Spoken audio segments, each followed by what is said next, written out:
nation, and kingdom against kingdom. There shall be famines and pestilences and earthquakes, and this gospel of the kingdom shall be preached in all the world, and then shall the end come. Because of Israeli elections, peace talks in the Middle East have been placed on hold. However, it would be a mistake to think that nothing is happening there. Today, we will explore some of the latest developments that could lead back into peace negotiations and to possibly the beginning of the final 7 years.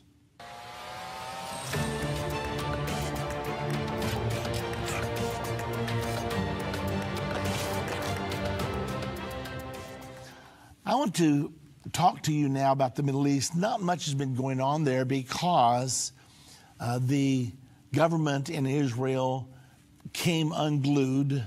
They've now declared new elections for April the 9th.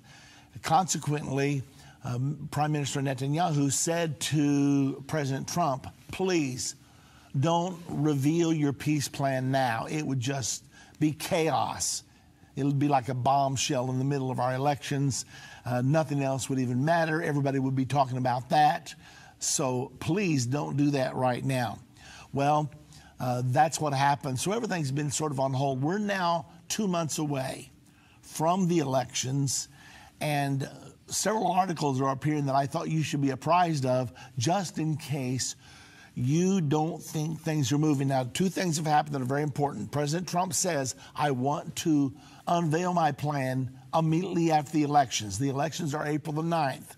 And then Mahmoud Abbas, the head of the Palestinians, said we need to resume peace talks immediately after the elections, which was a big surprise because Abbas has been saying, I'm not ever going to participate with the United States again, and I'm not interested in Trump's peace plan. And yet all of a sudden it looks like he may be softening on that stance right now. Now, why would he be softening? Well, because the settlements are continuing to grow, and many of the politicians running in the present elections are saying we should go ahead and annex the West Bank because the Palestinians are not serious about peace. They won't even come to the table. So why don't we go ahead and at least annex Area C, which is about 60% of the West Bank? Well, I think this is pushing Abbas to move off of his position. I have an article in front of me right now, Greenblatt to the Palestinian Authority spokesman. Time to get serious. Let me remind you of who Greenblatt is. He is Jason Greenblatt, the longtime attorney for Donald Trump. I'm talking about 20 years. And he was appointed together with Trump's son-in-law, Jared Kushner. They have been putting together a peace plan. They're the authors of Trump's peace plan that has been so greatly anticipated.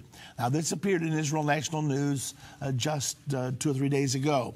U.S. Special Envoy for International Negotiations, Jason Greenblatt, on Friday fired back at Palestinian Authority Chairman Mahmoud Abbas's spokesman, Nabil Abu Redineh, who, after the spokesman bemoaned the U.S. cutting aid to the Palestinian Authority. Now, watch this close. Abu Redineh said, the suspension of aid to our people, which included critical sectors such as health and education, will have a negative impact on all, create a negative atmosphere, and increase instability. Greenblatt responded in a series of tweets in which he said Abu Redineh's comment was disingenuous, in other words, dishonest. First, this aid was cut, not just suspended, at the Palestinian Authority's request. So they asked the U.S. to suspend it. Why? Because they didn't want to be subject to U.S. courts, which would require them to pay U.S. citizens killed by Palestinian terrorists when the PA was found guilty, he wrote. Palestinians are too smart to continue to live as victims and recipients of foreign aid until a political solution is found. Maybe it will be our peace plan. Notice that Greenblatt drops that in there. The PA must focus on helping Palestinians lead better lives. Blaming others doesn't work, never has, never will. Now, I want you to follow this close because remember, there is a law in America that says anybody who has been a victim of foreign terrorism can sue in American courts. Well, there is a particular legislation that was just passed last year. It's called the ATCA. It provides for any government that receives funding to be subject to U.S. counterterrorism laws. I'm going to tell you a little bit more about this. That's the reason the PA asked us to cut off the money. So this spokesman for Abbas, as soon as you say end time, they say, whoa, the end of the world. When's it going to be? And you can see this mask of fear. I'm not telling you the end time is coming. I'm telling you, you live in it right now.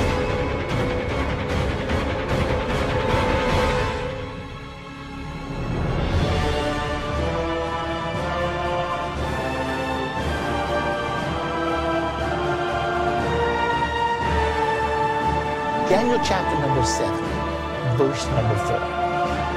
The first beast was like a lion. We have the eagle used continually to depict the United States of America. You see it on governmental We are the generation for which these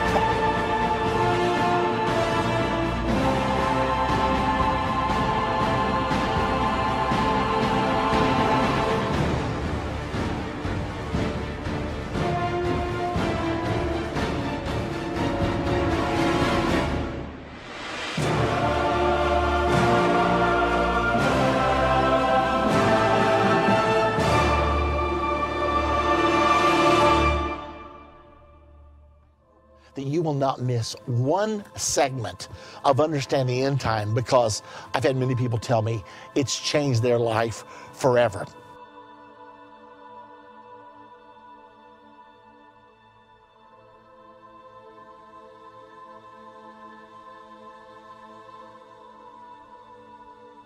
Many of the major prophecies of the Bible are given to us 2, 3, some of them as high as 4 or 5 times.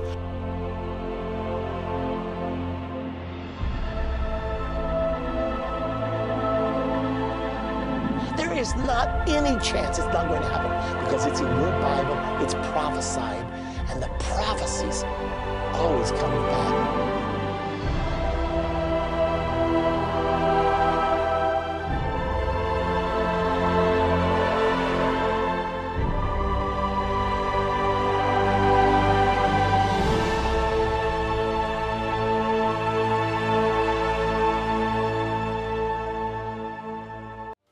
So the United States passed a law last year called the Anti-Terrorism Clarification Act. And as a result, the Palestinian Authority faces potential lawsuits from families of American victims of past Palestinian attacks. Consequently, the PA actually requested that we cut off that funding because they could face lawsuits in the millions and millions of dollars. That's the reason why they requested that we would cut off this funding. Well, now then, this spokesperson for Mahmoud Abbas suddenly decides to criticize the United States. He either is misinformed or he was being just totally dishonest. Nevertheless, that's part of what's going on here. So there's a lot of give and take, plus the cutting off of this funding is not a little deal. We have cut off virtually all, and I don't know for positive that we've eliminated every bit of funding to the Palestinians. It's something I'm going to have to check, but we have eliminated hundreds of millions of dollars, because when Mahmoud Abbas says, I don't want to speak to President Trump, when Vice President Pence went to the Middle East, he would not meet with him. Trump says, hey, when someone won't even speak to you, why should you funnel $750 million a year into their coffers? Makes no sense. So virtually all funding has now been cut off. But can that be done without the Palestinians feeling the pressure? I think they are feeling the pressure. That may be another reason that Abbas suddenly decides, hey, after the elections on April the 9th, we need to get back to the peace table. Well, it's going to be very interesting. Now, why is this so important to you and me? Because when a peace agreement is signed, the one that will create a Palestinian state, put the Temple Mount under a sharing arrangement, and open the way for the building of Israel's third temple. When that agreement is signed, you and me, we all enter the final 7 years. And it certainly could happen if these peace negotiations are fired back up after April the 9th. It's going to be very interesting. And I don't want to fail to report this to you, because you need to realize that the train is still moving down the tracks, and we don't need to be asleep at the wheel. Now, I want to turn your attention to another development. Florida recognizes Jerusalem as Israel's undivided capital. This comes from the Jerusalem Post on the 31st of January, just a few days ago. Florida's state cabinet took an unusual step of recognizing Jerusalem as Israel's eternal and undivided capital. It issued a proclamation on Tuesday in a move that places it one step ahead of the Trump administration's stance on Israel, which recognizes Jerusalem as Israel's capital, but has not spoken of whether it supports a united or divided Jerusalem. Now, I'm going to pause right there, because the Jerusalem Embassy Act, which Trump just now conformed to by moving the embassy to Jerusalem, the Embassy Act definitely denotes that it must be Israel's undivided capital. So whether Trump has recognized Jerusalem as the capital or the undivided capital, we can't say. And Trump and Kushner have said we did not make a final ruling on the status of all of Jerusalem. Now, the rumor is that Trump's peace plan will give a little bit of East Jerusalem to the Palestinians, an area called Abu Dis, for the Palestinian capital. But the real prize is the Temple Mount. And it appears from the peace plan that it does not give the Temple Mount to the Palestinians, but that remains under Israeli sovereignty. Now, the Palestinians are going to reject this mightily. We know, though, according to the prophecy, how this all ends up. We know that Jerusalem is going to stay under Israeli sovereignty temporarily. But there's going to be a provision in the agreement that this come back for other consideration, apparently in 7 years' time. The Bible says the Antichrist will confirm the Abrahamic covenant with many for a 7-year period. At the end of that 7 years, that's when the international community will invade Israel. The Bible says in Zechariah 14:2, I will gather all nations against Jerusalem to battle. So from the prophecy, we're able to know what's going to happen even better than the politicians do. They don't know what's going to happen because they're driving through their rear view mirror. They're only dealing with these things as they come over the hill. However, when you are understanding Bible prophecy, you're standing on top of the hill and you can see the big panoramic view. What a blessing it is to know the prophecies of the Bible.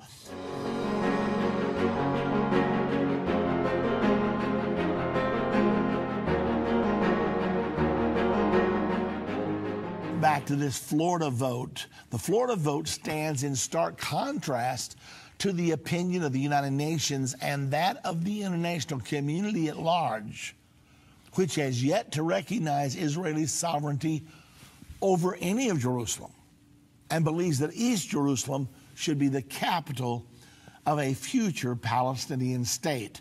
That's the big battle, and that's the reason the whole world went into a fit of apoplexy, or however you pronounce that word, when Trump moved our embassy to Jerusalem. They just went bananas over it. Had tried to pass a resolution in the UN Security Council. That was vetoed by the United States. Went before the General Assembly, passed a resolution there, which was meaningless because they have no power to implement it or to enforce it. Nevertheless, the whole world just absolutely went bonkers because of that particular fact, because they all say, oh no, Israel cannot have Jerusalem. Why? Every other nation gets to choose its capital. Why? Well, because God said, I will put my name in Jerusalem. And Satan said, you want your name there? That's exactly where I want mine. So all of the dispute begins, and that dispute continues to this very moment, ladies and gentlemen, and it's not going to be settled.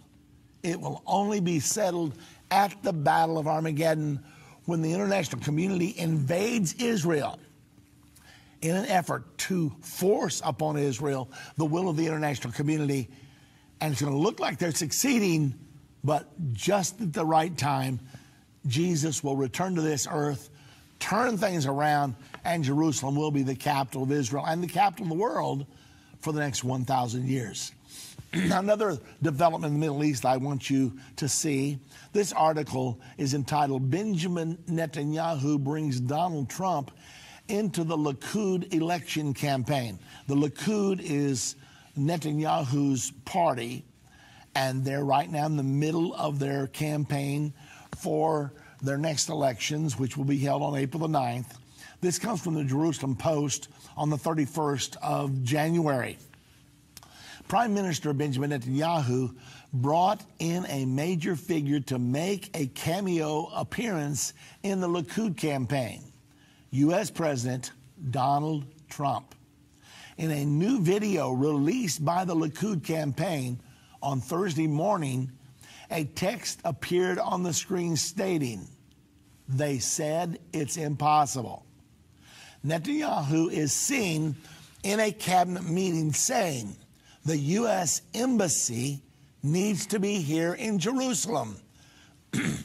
Then a clip of the U.S. President on May the 14th, 2018 saying, "Today we officially opened the U.S. Embassy in Jerusalem. Congratulations."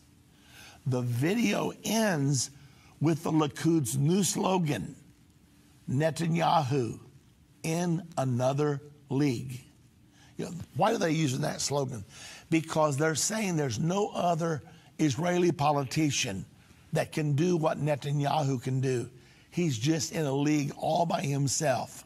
Then this came on. "My name is Donald Trump, and I'm a big fan of Israel," he said, with the label Donald Trump Entrepreneur at the bottom of the screen. And frankly, a strong prime minister is a strong Israel, and you truly have a great prime minister in Benjamin Netanyahu. There's nobody like him, Trump added. He's a winner. He's highly respected. He's highly thought of by all, and people really do have great respect for what's happening in Israel. So vote for Benjamin. Terrific guy, terrific leader, great for Israel. Trump concluded. Wow. Now listen, Israel loves Donald Trump. When he moved that embassy to Jerusalem, declared Jerusalem the eternal capital of the nation of Israel, there were billboards all over Jerusalem talking about thank you, Donald Trump, and extolling, comparing him to Cyrus, who allowed them to build their second temple. Some rabbis said Trump will soon help us build our third temple. So Trump's quite popular. This endorsement is priceless. Okay, another development. The Iranian Revolutionary Guard Corps, if war breaks out, Israel will be terminated. This was just February the 3rd. Comes from Debka. A day after testing a low-flying cruise missile capable of reaching Israel, Iran Sunday stepped up its threats. Brigadier General Hossein Salami, deputy commander of the Revolutionary Guards, told a meeting in Mashhad that Tehran's strategic capacity has been well shaped for the death of the illegitimate region of Israel. Now, are you hearing this? He said, "We warned them that if a new war breaks out, it will result in their termination," adding that an outbreak of fighting on the ground will result in Israel's defeat within 3 days. You know, it almost reminds me of Goliath marching back and forth in the valley saying, "Send me a man to fight." it's almost that kind of a boast. It's like this guy is really nervous, so he's making all of these threats. But it's also to be taken seriously because the Bible in Ezekiel chapter 38 prophesies that Russia, Iran, and Turkey will invade Israel at the time of the Battle of Armageddon. So if you don't think Iran means business, they're going to end up invading Israel. They do mean business. The only thing that's going to save Israel is going to be the coming of their Messiah, Jesus Christ. He will intervene just in time. Another thing I thought you needed to know. This article is entitled, Israel Begins Construction of Smart Fence Along Gaza Border. This was in the Jerusalem Post, the 3rd of February. Israel's defense ministry announced that it has begun the construction of an upgraded security barrier along the Gaza Strip on Sunday. Now, you understand that President Trump is modeling our security barrier that he wants to build after Israel's. Now, we're hearing all the time, well, fences don't work, walls don't work. Well, listen to this. The fence along the Egyptian border, which is similar to the one which will be built along the Gazan border, has slashed almost completely the number of illegal African migrants arriving in Israel. Listen to this, the statistics.